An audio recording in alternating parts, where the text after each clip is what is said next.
Hi, it's Dwyer. It's Thursday, December 9th, 2021. GamblersAdvisory.com, a free site.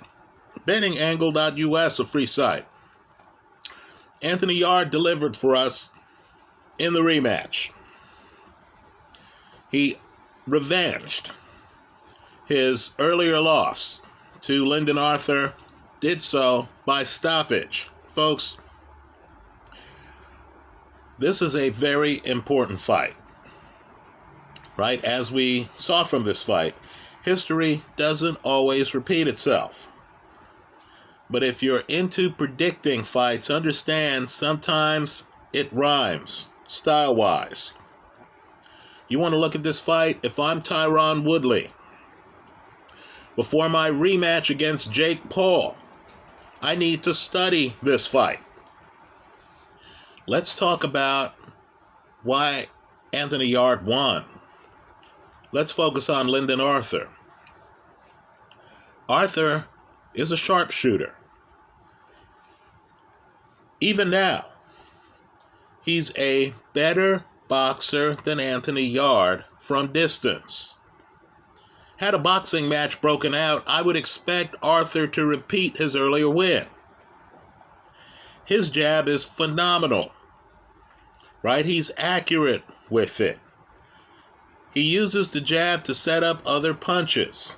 Understand, his jab is so dominant that he waves it at you. He sticks his hand out and moves it like this, then throws you off. Sometimes he'll throw the jab when his hand's like this. Sometimes he'll throw the jab when his hand's like this. Sometimes while he's waving the jab, he'll just suddenly throw the jab. If you're his opponent and you're staring at that jab, because you understand I cannot allow myself against Lyndon Arthur to get hit with this jab, and Arthur is changing the timing on the jab while bludgeoning you with it, you're going to be in trouble. The first fight, Anthony Yarde curiously stays outside for several rounds. Yarde's moving around. Yarde is a guy who is a little bit tightly wired. So I got the feeling that Yarde, in that first fight, thought he was looking like Roy Jones, right? He's standing outside. He's moving his head. He was, moving his feet a little bit. I don't think Yarde understood that he looked like a muscular, stocky guy who was being inefficient, who wasn't landing enough punches back, who didn't seem to realize that in that fight, Arthur seemed to have an injury to his right hand. Right, Yarde wasn't picking up the clues. Yarde's corner also seemed a bit clueless. You didn't get the feeling you had an Emmanuel Stewart or an Angelo Dundee in the corner who was just going to tell him flatly, look, player, what are you doing? Right? Go in there and land some punches. Right? Don't get conned by this master boxer with the excellent jab, with the advanced game of setting distance, setting tempo, who's keeping you guessing off this jab that he keeps waving in front of you to get you to fall into the timing of it. Right? You need to come inside and you need to crash his right side. Right? He's injured. Yarde's whole presentation seemed disorganized. Right? When he lost the decision, Yarde seemed genuinely baffled. Well, this fight, Yarde, who might not be the most skilled fighter, but is definitely one of the most talented fighters in the entire sport. When I say talent, understand, skill is when a guy has refined what he's doing. Right? So if it's track and field, skilled is the guy who knows how to get out of the blocks fast. Right? Who knows how to run fast in his lane and who knows how to finish strong. He's mastered those techniques. Talent's something different. Talent is when I just pick you off the field, you're on a racetrack, you really don't know what's going on, and of course you go out there and you run, a sub 10 100 meters. Understand, few people in boxing hit as hard as Anthony Yarde. Yarde has to be on the short list with guys like Canelo, with guys like Golovkin, with guys like Anthony Joshua, as one of the top pound-for-pound punchers in the entire sport with both hands. Understand, some fighters, Deontay Wilder, have terrific punches, but they aren't two-handed. This guy is two-handed. Understand how unique his talent is, too. He does not need a wind-up to throw huge, hurtful punches. He's a Joe Louis type puncher, right? Looks like Anthony Yarde is just leaning into you, right? You notice that opponents are devastated, right? This is the guy who, like a pitcher who can throw 100 miles an hour after an easy windup, right? Mariano Rivera, right? This is the guy who looks relaxed, doesn't look like he's overextending himself. But like Joe Louis, the power is already built into the balance, right? The guy doesn't need a wind up. He has control of his body weight. He knows how to lean into punches. He's one of the best punchers in the sport. He's definitely one of the best short punchers in the sport. Now, he knew that he's not the boxer Lyndon Arthur is, right? That's obvious to anyone watching these two. Arthur's a thoroughbred. He's a technician. Arthur has that great jab, right? That he moves around, that he throws you off with the timing, right? He's, changing the cadence of the jab. He has the quick right hand when he's healthy that he could throw over the jab, right? That jab frees his opponents to the point where he can fake the jab, throw that right hand, right? Understand, too, Arthur is a guy who, is accustomed to guys trying to bum rush him. So he knows how to take a step back, right? Maintain his supremacy in the pocket. He knows how to reset the pocket, right? And then to bust you up with the jab. But, like Lawrence Okoli, like Vladimir Klitschko, understand that Arthur's jab is not a mobile jab, right? We talk about having a good jab. You need to separate the guys with a mobile jab, Ali, Tyson Fury, from the guys with just a great jab. So, we recently had a fight. Recently, I mean within the last 15 years, right? Different generations. Where you had a guy with a great jab, Vladimir Klitschko. And he was facing a mobile jabber, Tyson Fury. Vladimir Klitschko couldn't even land his jab, right? Fury is moving around. This is Fury at his best. Let's hope Fury, who's been flat-footed the last few fights, still has the mobile jab. Fury is moving around. If he does, by the way, he beats Dillian Whyte by a mile, right? Fury against Vladimir Klitschko, fearsome puncher, great jab, right? Has completely disarmed Klitschko. Because Klitschko can't figure out the timing, he can't figure out where Fury's going to be. Another fight, 2 great jabs. Sonny Liston had a great jab, folks. One of the best ever. Right? Same with George Foreman, his protege. Liston couldn't land the jab against Ali in either fight because Ali's moving. Right? Mobile jabbers are a different breed entirely. Lyndon Arthur's not a mobile jabber. It cost him in this fight.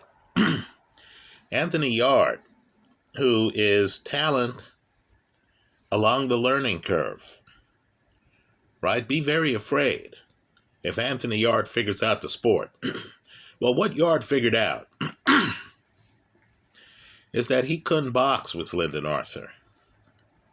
Somebody convinced him between the end of the first fight, where Yarde was surprised he lost, to the beginning of this fight, because in this fight, Anthony Yarde, from the opening bell, decides he's going to crash the pocket. Now understand the dilemma. He can't jab his way in because that would require boxing, and he's in against a superior boxer.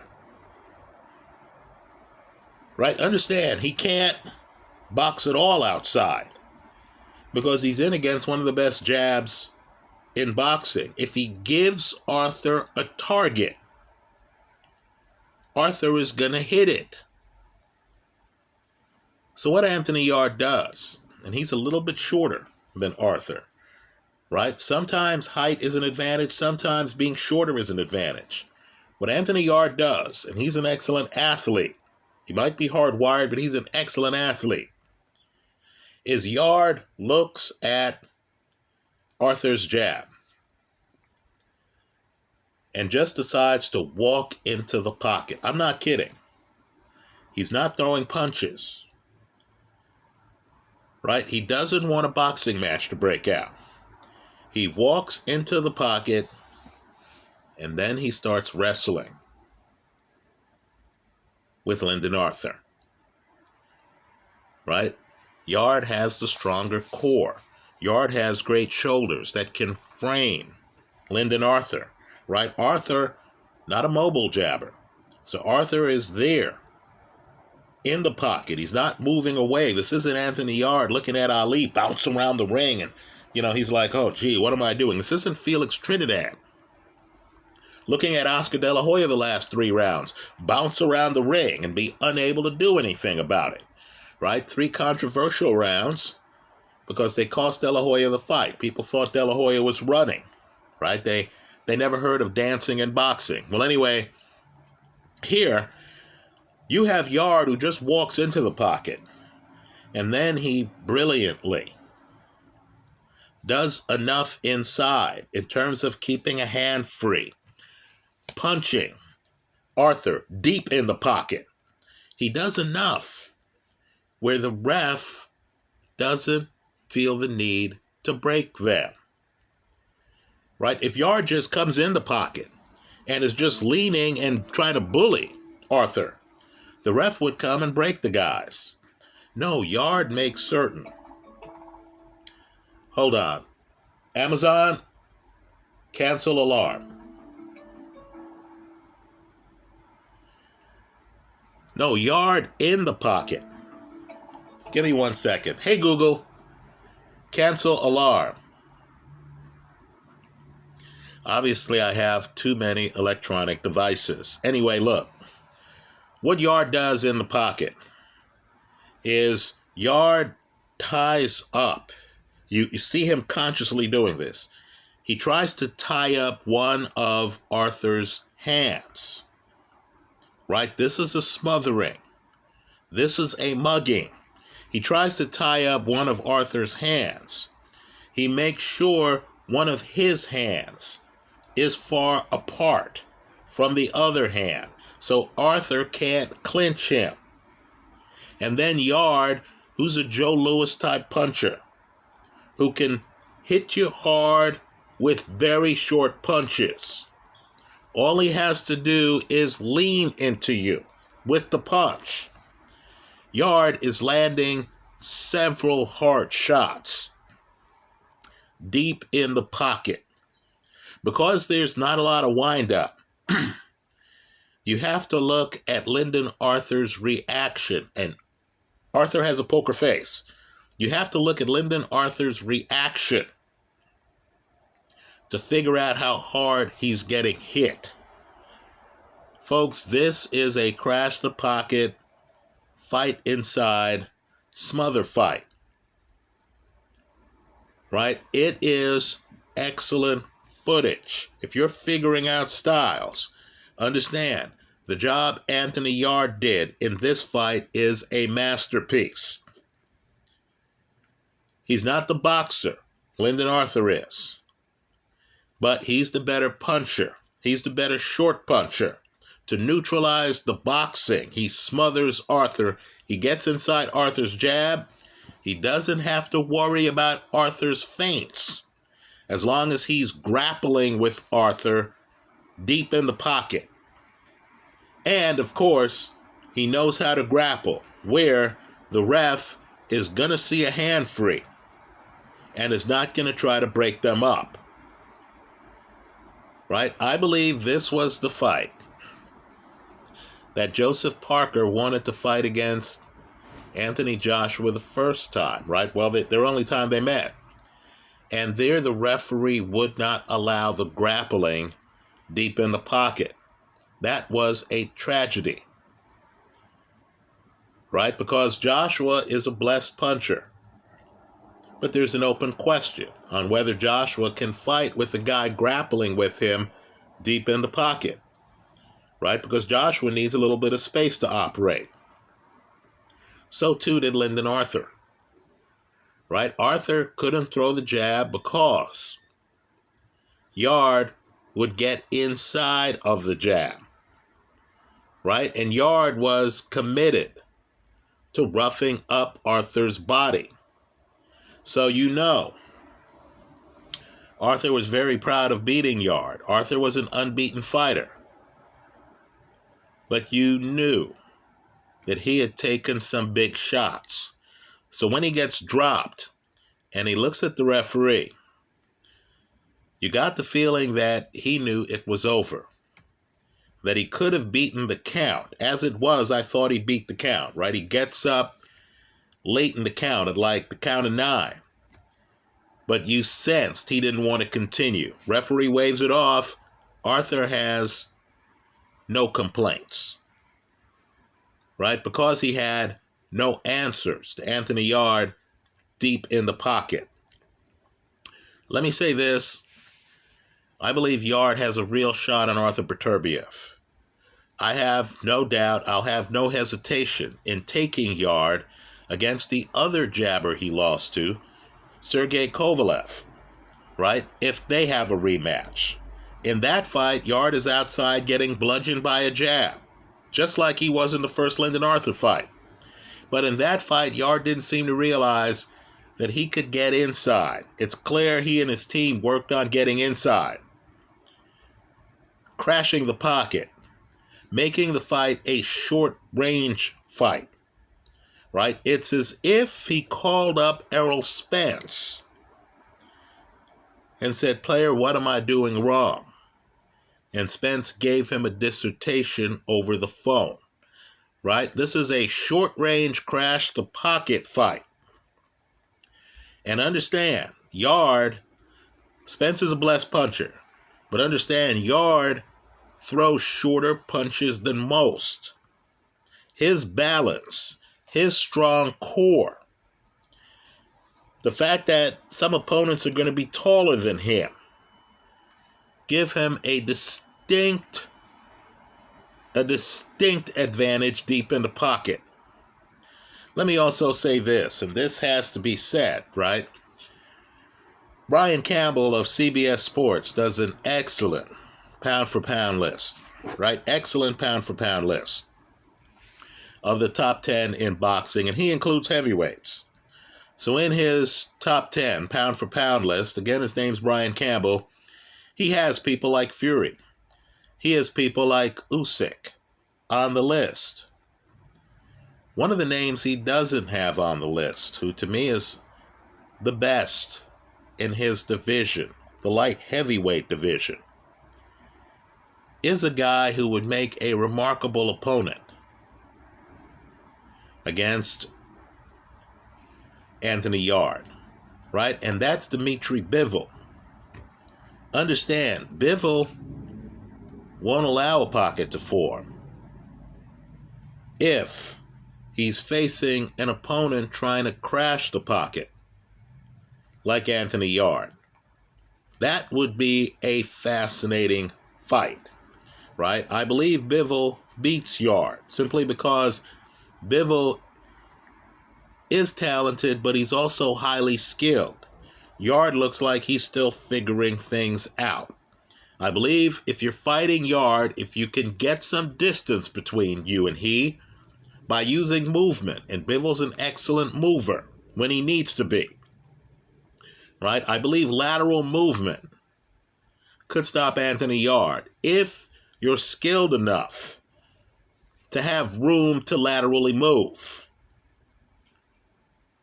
right? I believe Bivol's mobility would give Yarde all he could handle. But make no mistake, I suspect, odds-wise, Beterbiev would be a favorite over Anthony Yarde, right? Beterbiev's unbeaten. Yarde's lost to a couple of guys, Arthur, Kovalev, right? I believe Yarde would be the betting side of that play, right? The best bet in that fight might be the bet that it doesn't go the distance, right? I'm not sure if Beterbiev has the core that Anthony Yarde has. Also, one of the best things about Yarde is that Yarde is a little bit oblivious. So Beterbiev has a mental game, right, where he's trying to show the other guy that the other guy is, as Andre Ward put it, his little brother, right? I believe that Yarde, who might be clueless a little bit on the outside boxing, isn't easy to intimidate that way, right? You could tell that Yarde's been around a little bit in the real world, right? So I get the feeling, just like Yarde fearlessly crashes the pocket against Lyndon Arthur, I believe whatever Beterbiev does, Yarde's going to fearlessly try to crash the pocket against Arthur Beterbiev. And I'm just telling you, Yarde is a blessed puncher, right? Just like Beterbiev is. But Yarde might hit even harder.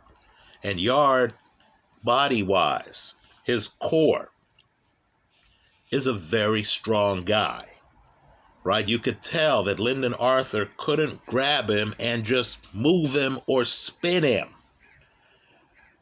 right? This was the guy who broke into your house and you just can't get him to leave. I congratulate Anthony Yarde. He's someone to look at,